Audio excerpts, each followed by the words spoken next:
제발, 제발 돌아오시오. 제발, 제발. 한 여인이 칠흑 같은 밤바다를 향해 무릎을 꿇고 있었습니다. 파도가 그 여인의 치맛자락을 적시고 또 적셨지만 여인은 꿈쩍도 하지 않았지요.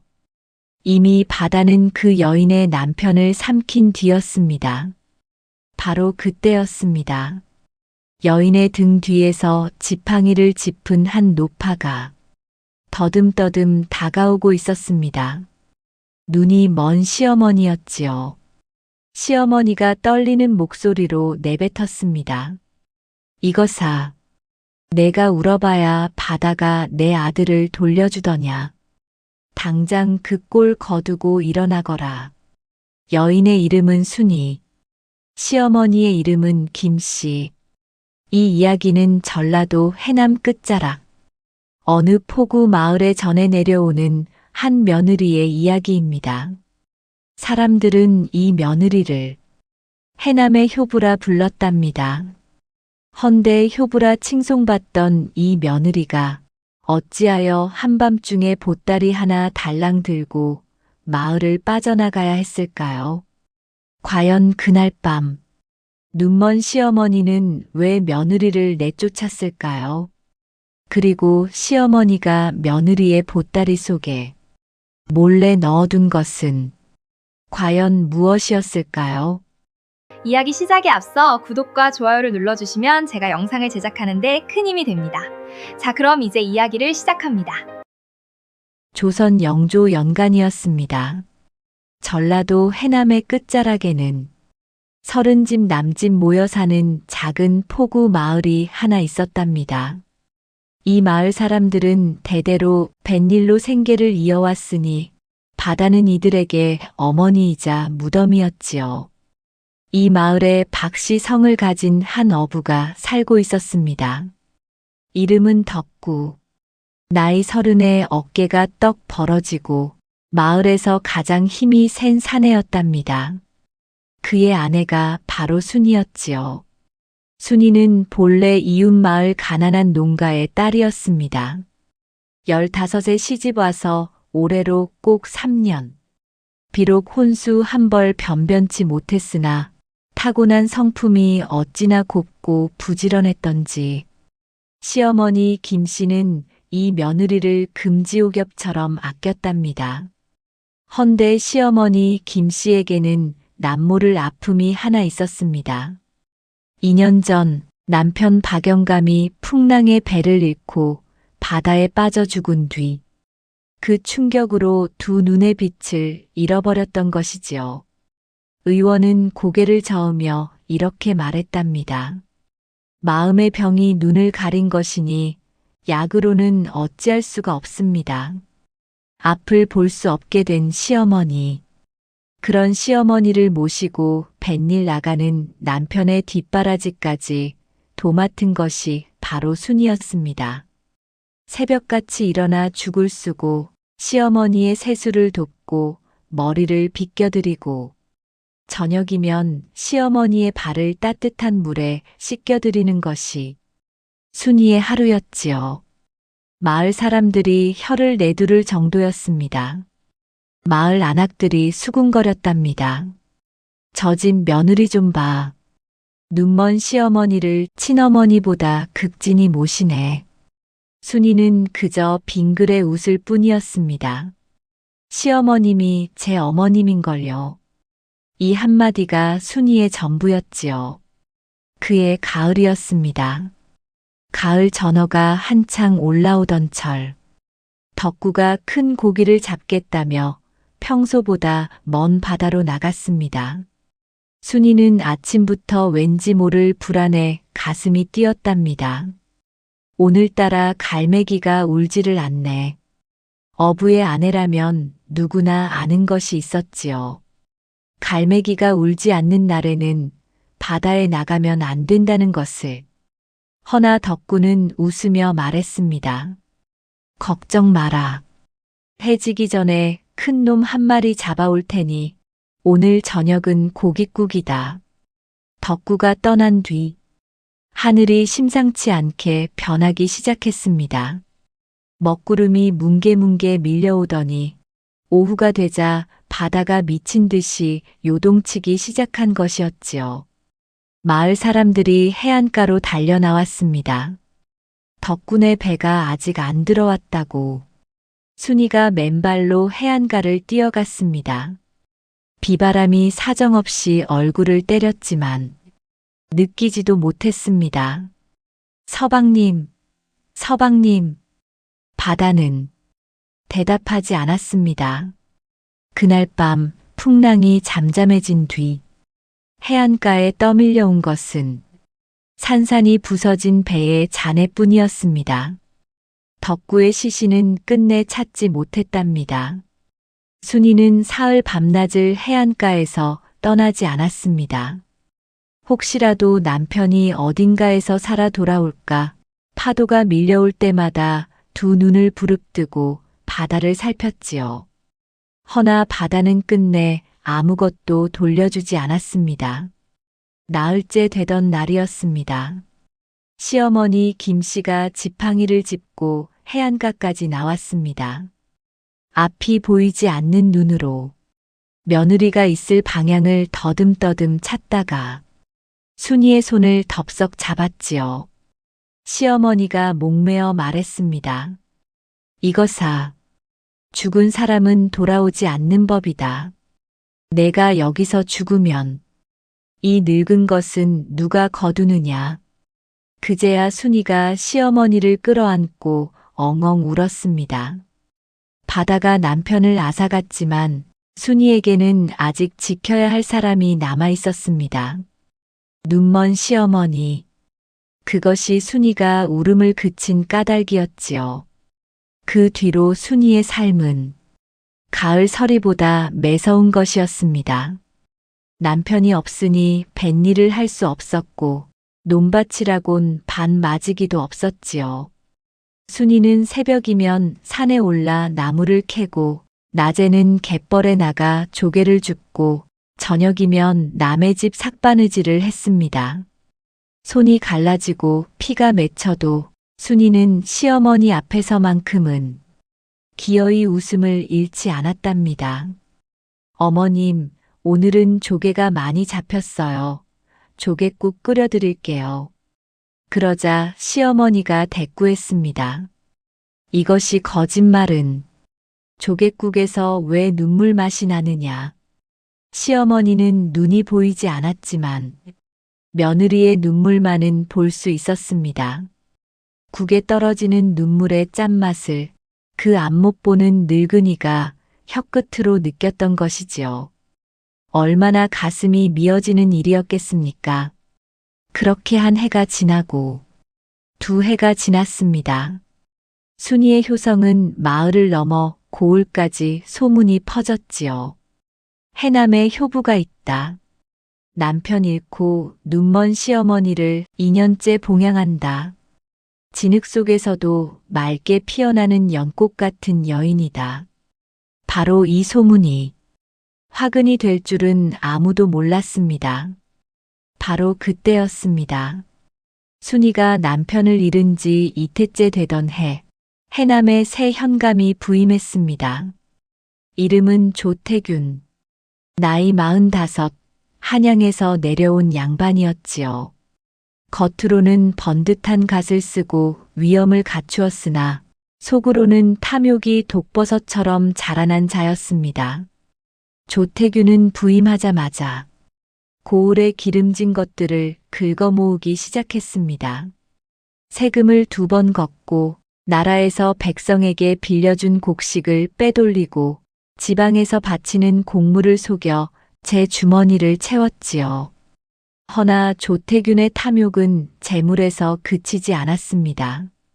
어느 날이었습니다. 아전 최서방이 조태균에게 은밀히 귀옛말을 건넸답니다. 사또 포구 마을에 소문난 효부가 하나 있사온데 나이 겨우 20살 과부의 자태가 아주 빼어나다 하옵니다. 조태균이 술잔을 탁 놓으며 말했습니다. 과부라. 그러면 더 좋지. 거리낄 것이 뭐가 있겠느냐. 천인공노할 일이었습니다. 백성을 보살펴야 할 수령이 효심 지극한 과부를 탐하다니. 짐승만도 못한 자가 아니고 무엇이었겠습니까? 며칠 뒤의 일이었습니다. 마을에 관아의 아전이 나타났지요. 순이가 우물가에서 물을 깃고 있을 때였습니다. 아전이 순이 앞에 떡하니 서더니 입에 담기도 민망한 말을 꺼냈습니다. 사또께서 너를 관아로 불러들이시겠다 하셨다. 수청을 들라는 뜻이니 3일 안에 관아로 오거라. 순이의 두 다리가 후들후들 떨렸습니다. 물동이가 손에서 미끄러져 깨졌지만 느끼지도 못했지요. 수청. 그것은 지방 수령이 마을의 여인을 강제로 불러들여 시중을 들게 하는 천인공노할 악습이었습니다. 거부하면 어떻게 되는지 순이도 알고 있었지요. 관가의 명을 거역하면 곤장의 옥살이. 눈먼 시어머니는 홀로 남겨지는 것이었습니다. 순이는 그날 밤 부엌 한 구석에 쭈그리고 앉아 울었습니다. 소리를 죽이고 또 죽였지요. 시어머니가 들을까봐 입을 치맛자락으로 틀어막고 울었습니다. 어찌할 것인가. 관아에 가면 시어머니를 버리는 것이요. 가지 않으면 관가의 처벌이 떨어지는 것이었습니다. 이러지도 저러지도 못하는 순이의 마음은 천갈래 만갈래로 찢어지는 듯 했지요. 헌데 참으로 가슴 아픈 노릇이었습니다. 시어머니 김씨가 이 사실을 이미 알고 있었던 것입니다. 이튿날 아침이었습니다. 순이가 시어머니에게 아침죽을 올리러 방에 들어갔을 때 시어머니의 얼굴이 전날과는 사뭇 달라져 있었지요. 시어머니가 차갑게 말했습니다. 죽은 놔두고 앉거라. 순이가 놀라 여쭈었습니다. 어머님 무슨. 시어머니가 말을 끊었습니다. 내 말이 끝나기 전에 입을 열지 마라. 순이가 움찔했습니다. 5년을 함께 살면서 시어머니가 이런 목소리를 낸 적은 단 한 번도 없었지요. 시어머니가 말을 이었습니다. 내 인연. 내가 어젯밤에 다 들었다. 내가 부엌에서 운 것도 그 전에 아전놈이 와서 한 말도. 시어머니의 목소리가 가을 서리보다 차가웠습니다. 너는 이 집을 나가야 한다. 순이가 충격을 받아 외쳤습니다. 어머님, 그게 무슨. 시어머니가 소리를 높였습니다. 내가 너를 내쫓는 것이다.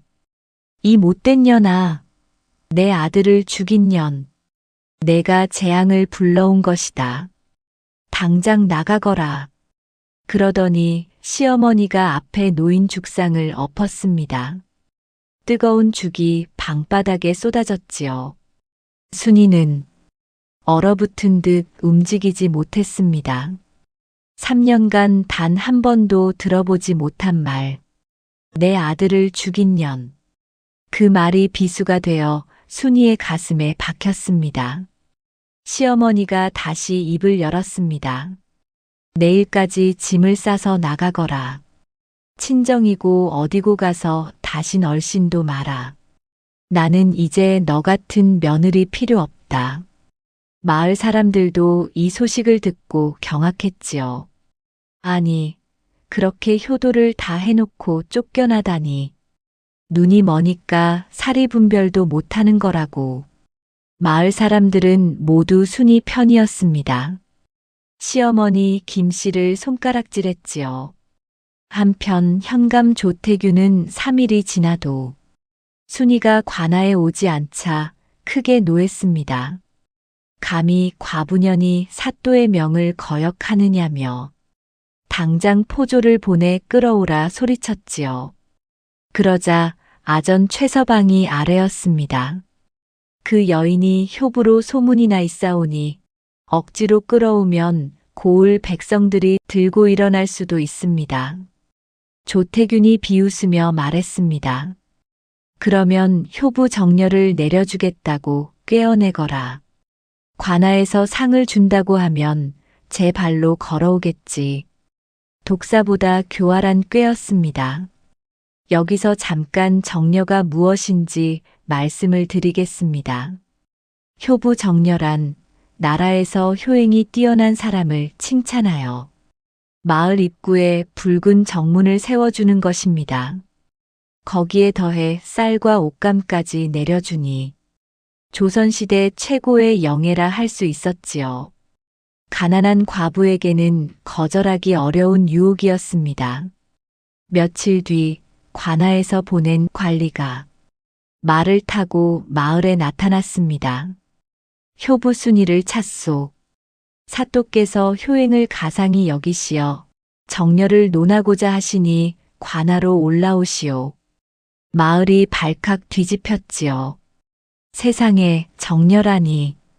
순이가 효부 정려를 받는구나. 우리 마을에 정문이 서다니 마을 전체의 영광이라고. 마을 사람들은 기뻐했습니다. 허나 순이는 기뻐하지 못했습니다. 사흘 전 아전이 했던 그 말이 귀에 생생했기 때문이지요. 정려가 미끼라는 것을 순이는 본능적으로 느꼈습니다. 바로 그때였습니다.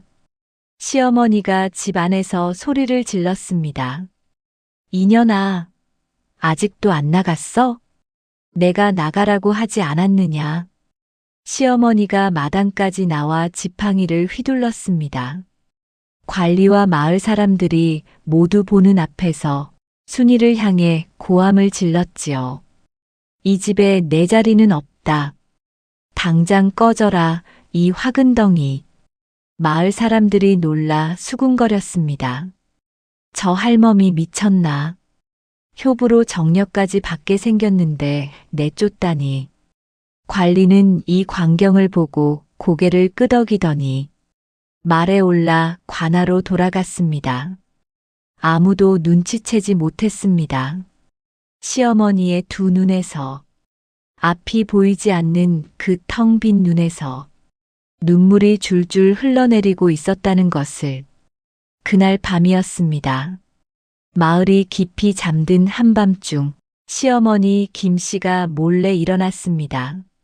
앞을 볼 수 없으니 벽을 더듬고 문지방을 손으로 짚어가며 조심조심 부엌으로 향했지요. 시어머니가 부엌에서 꺼낸 것은 작은 보자기 하나. 손으로 더듬어 그 안에 무언가를 넣기 시작했습니다. 시어머니가 보자기에 넣은 것은 3년간 몰래 모아온 것들이었지요. 순이 몰래 삭바느질 품삯에서 한 푼, 두 푼 빼놓은 은전, 작년 가을 조개를 팔아 마련한 1,002필, 그리고 한 통의 서찰이었습니다. 시어머니의 손이 떨리고 있었습니다. 은전을 만지는 손끝에서 눈물이 뚝뚝 떨어졌지요. 시어머니가 혼잣말로 울먹였습니다. 이것밖에 못해주는 이 못난 시어미를 용서해라, 순이야. 그렇습니다. 시어머니 김씨는 미친 것이 아니었습니다. 며느리가 밉지도 아들을 죽였다고 원망하지도 않았지요. 시어머니는 알고 있었습니다. 현감 조태균의 정체를, 정려가 미끼라는 것을. 순이가 관아에 발을 들이면 2번 다시 돌아오지 못한다는 것을. 눈은 멀었으나 귀는 살아 있었습니다. 우물가에서 안악들이 수군거리는 소리를 들었던 것이지요. 새 현감이 젊은 과부를 탐한다더라. 수청을 거부하면 어찌 될지. 그 말을 듣고 시어머니는 밤새 뜬 눈으로 지새웠습니다. 그리고 결심한 것이었습니다. 시어머니의 계략은 이러했지요. 자신이 며느리를 내쫓는 악독한 시어머니가 되면 순이가 이 마을을 떠날 명분이 생깁니다. 시어머니에게 쫓겨난 며느리. 불쌍한 며느리. 그러면 현감도 명분을 잃게 되지요. 효부가 아닌 쫓겨난 며느리를 정녀로 불러들일 수는 없는 법이니까요. 시어머니가 스스로에게 되뇌었습니다. 내가 악독한 시어머니가 되면 이 아이는 자유가 된다. 나 하나 욕을 먹으면 이 아이가 사는 것이다. 시어머니의 눈에서 눈물이 비 오듯 흘러내렸습니다. 5년간 친딸처럼, 아니 친딸보다 더하게 자신을 돌봐준 며느리. 새벽마다 따뜻한 죽을 끓여주고 밤마다 발을 씻겨주던 며느리. 어머님이라 부를 때마다 그 목소리가 어찌나 따스했던지. 눈이 멀어 캄캄한 세상에서 유일한 빛이었던 며느리. 그 며느리를 제 손으로 내쫓아야 하는 것이었습니다. 억장이 무너지는 마음이었지요. 허나 시어머니는 결단코 이 아이를 그 짐승 같은 자의 손에 넘길 수 없었습니다. 내 눈은 이미 멀었고 내 생은 얼마 남지 않았다. 허나 이 아이의 생은 길다. 반드시 이 아이를 지켜야 한다. 이튿날 새벽 날이 밝기도 전이었습니다. 시어머니가 순이를 깨웠습니다. 아니, 정확히 말하자면 순이의 손에 보따리를 억지로 쥐어준 것이지요. 어서 가거라. 날이 밝기 전에 이 마을을 벗어나야 한다. 순이가 울며 매달렸습니다. 어머님, 제발 저를 버리지 마세요. 제가 뭘 잘못했는지 말씀해 주세요. 시어머니가 냉정하게 잘라 말했습니다. 잘못이고 뭐고 없다. 나는 내가 꼴도 보기 싫다. 이제 가거라. 시어머니의 목소리는 차갑기 그지없었습니다. 허나 보따리를 쥐어주는 손은 순이의 손등을 어루만지듯 부드러웠습니다. 순이는 그것을 느꼈지요. 시어머니의 손끝에서 전해오는 따뜻함을. 차가운 말과는 전혀 다른 그 손끝의 온기를. 순이가 울먹이며 말했습니다. 어머님, 손이 떨리고 계세요. 시어머니가 더 큰 소리로 외쳤습니다. 떨긴 뭘 떨어. 추워서 그런 것이다. 어서 가지 못할까? 시어머니가 순이의 등을 밀었습니다. 순이가 비틀거리며 마당을 나섰지요. 대문을 나서는 순이의 발걸음이 천근만근이었습니다. 한 걸음, 두 걸음. 대문 밖을 나선 순이가 뒤를 돌아보았습니다. 바로 그때였습니다. 시어머니가 대문 안쪽에 쓰러져 있었습니다. 두 손으로 땅을 짚고 고개를 숙인 채 목 놓아 울고 있었지요. 며느리가 떠난 줄 알고 참았던 울음을 터뜨린 것이었습니다. 순이야, 미안하다. 이 늙은이가 미안하다. 부디 살아다오. 부디. 순이의 발이 멈추었습니다. 시어머니의 울음소리가 새벽 공기를 타고 순이의 귀에 닿았지요. 순이가 보따리를 내려놓고 열어보았습니다. 그 안에는 은전 몇 냥과 천 두 필, 그리고 한 통의 서찰이 들어있었습니다. 순이가 서찰을 펼쳤지요. 시어머니는 눈이 멀었으니 이 서찰을 직접 쓸 수는 없었습니다. 글씨는 마을 훈장의 것이었지요. 시어머니가 훈장에게 구술하여 받아 적게 한 편지. 서찰에는 이렇게 적혀 있었습니다. 사랑하는 며느리 순이에게 내가 너를 내쫓는 것은 내가 미워서가 아니란다. 현감 조태균이라는 자가 너를 탐하고 있다. 정년은 미끼이고 관아에 가면 내 몸은 그 자의 것이 된다. 내가 악독한 시어머니가 되면 내가 이 마을을 떠날 명분이 생긴다. 쫓겨난 며느리를 정녀로 부를 명분은 없으니 그자도 너를 놓을 것이다. 은전은 3년간 모은 것이다. 내가 어디서든 밥을 굶지 않을 만큼은 될 게다. 내 친정 이웃 마을에 가서 새 삶을 살아라. 좋은 사람 만나 다시 시집 가거라. 내 나이 아직 20이다. 인생이 한참 남았다. 나는 걱정하지 마라. 눈먼 늙은이 하나 어찌 되든 상관없다. 내가 살아야 한다. 반드시. 못난 시어미가. 서찰은 거기서 끝이었습니다. 순이가 서찰을 가슴에 안고 주저앉았습니다. 울었습니다. 목 놓아 울었습니다. 시어머니가 자신을 미워한 것이 아니었습니다. 시어머니가 자신을 내쫓은 것은 자신을 살리기 위한 것이었지요. 눈먼 시어머니가 혼자 남겨질 것을 알면서도 제 며느리를 지키기 위해 기어이 악역을 자처한 것이었습니다. 순이는 보따리를 들고 다시 대문 안으로 뛰어들었습니다. 어머님, 시어머니가 놀라 소리쳤습니다. 이거사 왜 돌아왔느냐? 순이가 시어머니를 끌어안으며 외쳤습니다. 안 갑니다. 절대로 안 갑니다. 어머님을 두고 어디를 갑니까? 어머님이 계신 곳이 제 자리입니다. 시어머니가 울먹이며 말했습니다. 안 돼. 안 돼. 이 어리석은 것아. 순이가 힘주어 대답했습니다. 그자가 뭘 어쩐다 한들 저는 어머님 곁을 떠나지 않겠습니다. 결단코. 두 여인이 새벽 마당에서 서로를 끌어안고 울었습니다. 앞이 보이지 않는 시어머니와 갈 곳 없는 며느리가 서로를 지키겠다고 서로를 놓지 않겠다고 울었지요. 하늘이 하얗게 밝아오고 있었습니다.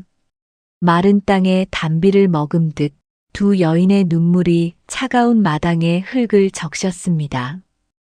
허나 이야기는 여기서 끝나지 않았습니다. 순이가 떠나지 않았다는 소식을 들은 현감 조태균이 이번에는 직접 포조를 보냈지요. 효부 순이를 관하로 잡아 끌고 오라는 사또의 명으로 순이가 끌려가게 되었습니다.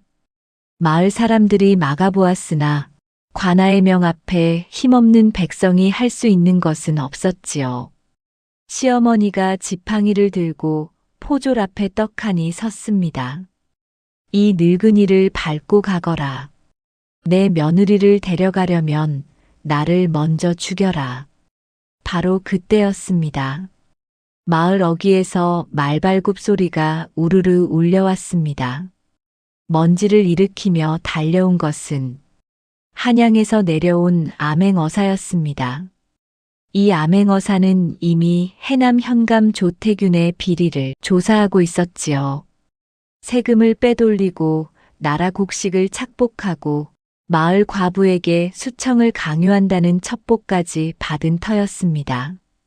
암행어사가 마패를 높이 들며 외쳤습니다. 암행어사 출두요. 포졸들이 겁을 먹고 물러났습니다. 암행어사가 말에서 내려 시어머니에게 다가갔지요. 순이 옆에서 지팡이를 들고 버티고 서 있는 눈먼 노파. 그 모습을 본 암행어사의 눈에도 뜨거운 것이 차올랐답니다. 어르신, 이제 괜찮습니다.